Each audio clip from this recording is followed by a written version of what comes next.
push the limits to stand out and attract audiences with content the major networks would not dare to air. The decision to cast the Bundy family became a crucial turning point. Ed O'Neill recalled his 1986 audition. He walked into the room, slumped into a chair, and let out a weary sigh, a gesture he had picked up from a family member. In that moment, the creators knew instantly Al Bundy had arrived. The way Ed brought apathy and defiance to the role convinced everyone that no one else could play it. Katey Sagal arrived at her audition with flaming red hair and a tight, provocative outfit, Peggy Bundy come to life. Katey said she immediately felt the rebellion in the character, a wife who was both lazy and teasing her husband in a humorously irresistible way. Initially, the role of Kelly Bundy went to Tina Caspary, but after the pilot, Fox felt there was a lack of chemistry with the rest of the cast. Christina Applegate, just 15 at the time, was brought in as a replacement. Christina brought a unique energy, both innocent and sly, perfectly suited to Kelly. She recalled the set atmosphere as full of sarcasm but very welcoming, and admitted she quickly fit in with the group.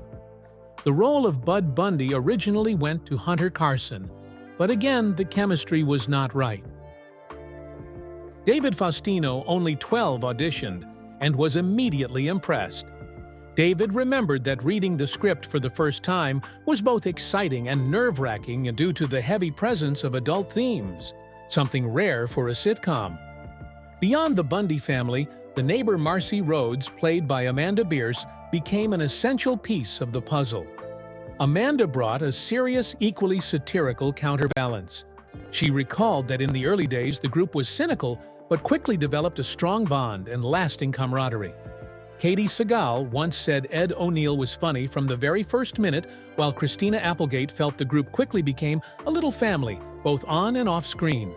This chemistry was the key to making the Bundy characters feel so vivid and memorable. When the pilot was completed, Fox responded with a mix of praise and critique. They valued the Bundy family's chemistry, but noted the Rhodes characters lacked enough punch.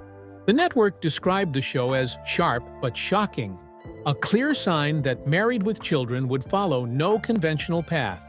And they were right. Just a few episodes into its run, the Bundy family not only made audiences laugh, but also placed Fox at the center of an unprecedented storm of controversy in American television. Eruption and the Boycott Campaign. In 1989, Married with Children stepped out of the safe zone of American television and straight into the heart of a controversy. The episode, Her Cups Runneth Over, centered on Al Bundy and Jefferson. Shopping for lingerie for their wives became the tipping point. The moment it aired, it sparked a fierce backlash from a segment of viewers not only for its frank handling of sexual themes, but also for elements deemed provocative, a gay male character wearing a crown lines heavy with innuendo by nude scenarios. In Michigan, Terry Rakolta, a mother of 4 and sister-in-law to the state's governor, decided to turn her personal outrage into a public crusade. She sent out a flurry of letters to major corporations urging them to pull their ads from the show, citing immoral content that was harmful to American families. Rakolta's determination was quickly picked up by the press, and within weeks, the boycott became a national media focus. The result was a series of high-profile advertisers, including Gillette Warner Lambert and Coca-Cola, announcing they would withdraw their sponsorship. This was a direct blow to Fox's revenue, as the fledgling network was still competing with ABC, CBS, and NBC. To ease the pressure, Fox pulled the episode I'll See You in Court from the schedule. That episode featured multiple sexually explicit scenes and even addressed eavesdropping in a hotel room, a topic considered far beyond the line at the time. Still, Fox Entertainment president Jamie Kellner did not fully bow to the criticism. He countered that it was a selective kind of criticism, implying that many other shows contained equally bold material but were not subjected to the same harsh treatment as Married with Children. Ed O'Neill recalled, "The pressure was intense, but I think it made the show sharper. We had to be more creative in how we delivered the laughs." Katey Sagal described that period as being scrutinized for every line, every gesture. Christina Applegate admitted that from then on, she was always in the spotlight and unexpectedly became a teenage sex symbol, a label that opened new doors but also forced her to face intense public pressure before she was even 18. The most surprising outcome was the reverse effect. Instead of dropping, viewership rose sharply. Before the boycott, Season 3 ranked only #48 nationwide. But from Seasons 4 through 8, Married with Children consistently stayed in the top 50, proving that controversy could be a far more effective promotional tool than any marketing campaign Fox had ever run. Still, the fallout from the criticism left a lasting mark. When the controversial episodes were later re-aired on cable or released on DVD, many scenes were cut or dialogue altered to meet newer censorship standards. Hardcore fans complained that the Bundy spirit had been watered down. Rather than shy away, Fox cleverly turned the notoriety into part of the brand. They positioned the show as a sitcom, not for every household, an unspoken declaration of how different Married with Children was from wholesome family shows like The Cosby Show. This only fueled audience curiosity to see what the Bundys had done to become a national talking point. Even Terry Raccolta later admitted that while she still disapproved of the content, she had inadvertently helped make the show more famous. Many television critics saw it as a textbook example of the Streisand effect, when attempts to suppress or protest something only cause it to spread further. The 1989 boycott not only changed public perception of the Bundy family, but also marked a turning point in American television history.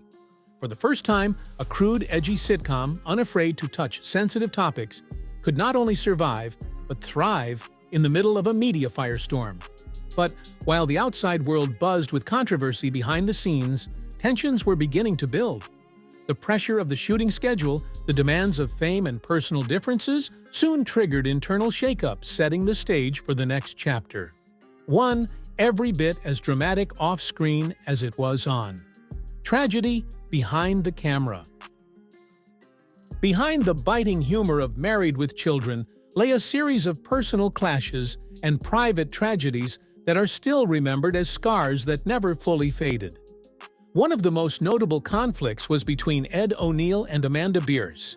In 1989, TV Guide released a special cover featuring the main cast, but only Ed and Katie Sagal appeared. Amanda and David Garrison, who played Steve Rhodes, were excluded. The incident left Amanda feeling undervalued, while Ed chose to remain silent at the time. Years later, he admitted that he should have spoken up to defend his co-stars, but at the time I didn't think it would leave such a lasting mark. The relationship between Ed and Amanda became even more strained in 1993. When Amanda got married, she did not invite Ed, calling it a difficult decision, but believing his presence might make some guests uncomfortable. Ed took it as a personal insult and responded strongly in later interviews. The rift lasted for years, to the point where they rarely spoke of each other unless directly asked. Conflict was not the only hardship behind the scenes. The set also experienced losses that deeply shook the cast. In 1991, Katie Sagal, who was pregnant, lost her baby in the 7th month. Her pregnancy had been written into the storyline, but after the tragedy, the writers were forced to change the arc completely. The episode that was supposed to welcome a new Bundy family member was rewritten as an Al's dream sequence to avoid reopening Katie's wounds. In later interviews, Katie admitted it was the hardest time of her life, though she received strong support from some colleagues. A year later, in 1992, the writers tried introducing a new character, Seven Peg Bundy's nephew, in an attempt to refresh the storyline. The audience reaction was overwhelmingly negative. Letters poured into Fox criticizing the character as unnecessary and diluting the Bundy spirit. As a result, Seven disappeared from the series after just one season without any clear explanation in the script. It remains one of the show's rare failed experiments. Filming itself was far from easy. Each episode was shot in front of 300-500 live audience members, which ensured genuine laughter but created intense pressure for the actors. Ed O'Neill often had to perform physical comedy involving falls, collisions, or other demanding stunts, resulting in multiple minor injuries. For Katie Sagal, returning to the set after her personal loss was an enormous emotional challenge, especially as Peg had to maintain her sarcastic, humorous demeanor as if nothing had happened. Christina Applegate recalled that while they played a dysfunctional family on screen, there were still moments of real closeness off-screen.